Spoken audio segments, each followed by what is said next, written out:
ଆପଣ କେବେ ଭାବିଛନ୍ତି କି ରଥଯାତ୍ରା ପୂର୍ବରୁ ମହାପ୍ରଭୁ ଶ୍ରୀ ଜଗନ୍ନାଥ 15 ଦିନ ପର୍ଯ୍ୟନ୍ତ କାହିଁକି ଦର୍ଶନ ଦିଅନ୍ତି ନାହିଁ? ଏହାର ଆରମ୍ଭ ହୁଏ ଦେବସ୍ନାନ ପୂର୍ଣ୍ଣିମାରୁ। ମହାପ୍ରଭୁ ଶ୍ରୀ ଜଗନ୍ନାଥ, ବଳଭଦ୍ର ଓ ଦେବୀ ସୁଭଦ୍ରାଙ୍କର ପବିତ୍ର ସ୍ନାନ ଉତ୍ସବ। ଏହି ପବିତ୍ର ଦିନରେ ମହାପ୍ରଭୁମାନଙ୍କୁ ସ୍ନାନ ବେଦୀକୁ ଅଣାଯାଏ ଏବଂ 108ଟି ପବିତ୍ର କଳସର ଜଳରେ ମହାସ୍ନାନ କରାଯାଏ।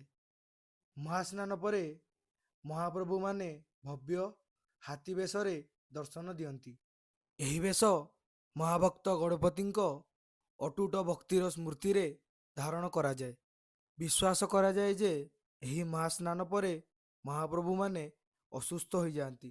ସେହିପାଇଁ ସେମାନେ ଅନସର ଘରକୁ ବିଶ୍ରାମ ପାଇଁ ଯାଇ 15 ଦିନ ପର୍ଯ୍ୟନ୍ତ ସାଧାରଣ ଦର୍ଶନରୁ ଦୂରେଇ ରହନ୍ତି।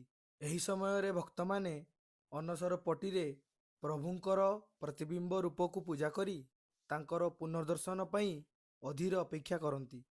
ଏମିତି ବିଶ୍ୱାସ ରହିଛି ଯେ ଦେବସ୍ନାନ ପୂର୍ଣ୍ଣିମାରେ ମହାପ୍ରଭୁଙ୍କର ଏକ ଝଲକ ଦର୍ଶନ ମାତ୍ରେ ସମସ୍ତ ପାପ ଦୂର ହୋଇଯାଏ।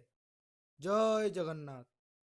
ଜଗନ୍ନାଥ ସଂସ୍କୃତିର ଏଭଳି ଆହୁରି ଅନେକ କାହାଣୀ ଜାଣିବା ପାଇଁ ଲାଇକ୍ କରନ୍ତୁ, ଫଲୋ କରନ୍ତୁ ଆଉ ଏହି ଭିଡ଼ିଓଟିକୁ ବହୁଜଣ ପାଖକୁ ସେୟାର ମଧ୍ୟ କରନ୍ତୁ।